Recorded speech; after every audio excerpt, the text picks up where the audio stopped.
મહેસાણાની જે દીકરીની હત્યા થઈ હતી એના પરિવારની મુલાકાત અમારા આંદોલનકારીઓની ટીમ લીધી હતી. વરુણભાઈ, પૂર્વીનભાઈ, ગીતાબેન, સુરેશભાઈ, જયદેવસિંહ, તમામ આંદોલનકારીઓએ તો ઘરની જે પરિસ્થિતિ જોઈ તો અત્યંત નાજુક પરિસ્થિતિ હતી.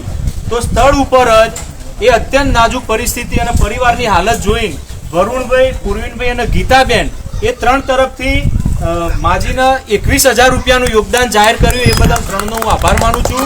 અને સાથે સાથે સુરેશભાઈ ઠાકરે પણ 2100 રૂપિયાનું યોગદાન જાહેર કરે છે.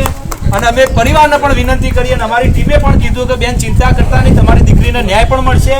અને સમાજને પણ વિનંતી કરીએ કે બેનને જેવા પણ હોય તો ઘરે આવીને પણ આર્થિક સહાય કરવા માટે વિનંતી. અને આ આંદોલનકારીઓનો પણ અમે ફરીથી ખૂબ ખૂબ આભાર ને વિનંતી કરું. એ કહેવા માંગુ છું કે અત્યાર સુધી એમના પાડોશી જોડે ઊભી હતી, એમને એવું કીધું કે આ દીકરી નોકરી કરે અને એક દિવસના જે 200-300 રૂપિયા લઈને આવે ને એ ઘરમાં કરિયાણું લઈને આવે ત્યારે આ પરિવાર ખાય છે.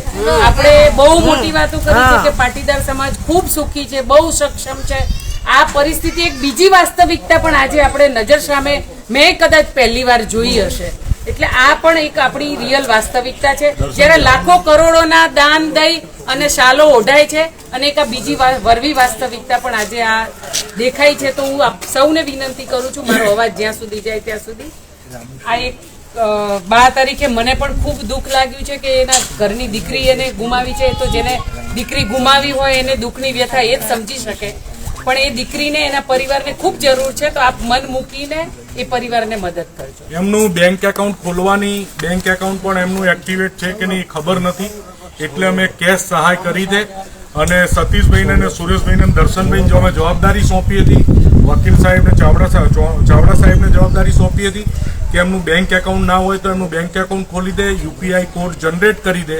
અને ત્યાં સુધી કોઈને પણ સહાય કરવી હોય તો આ પરિવારને આવી અને કેશમાં પણ સહાય કરી શકો છો કે બીજી કોઈ પણ રીતે સહાય કરવી હોય તો કરી શકો છો. હું પાટીદાર સમાજને ફરીથી ખાસ કરીને બે હાથ જોડીને વિનંતી કરું છું કે ખાલી સંમેલનો, ઊંચા શિખરો, ઊંચા મંદિરો અને કરોડો રૂપિયાની નેતાને રાજી કરવા માટે જે સભાઓ આપણે કરીએ છીએ એની જગ્યાએ આવા પરિવારને કરોડો રૂપિયા આપવામાં આવે, આવા લાખો પરિવારને, તો એ સાચી સમાજ સેવા હશે.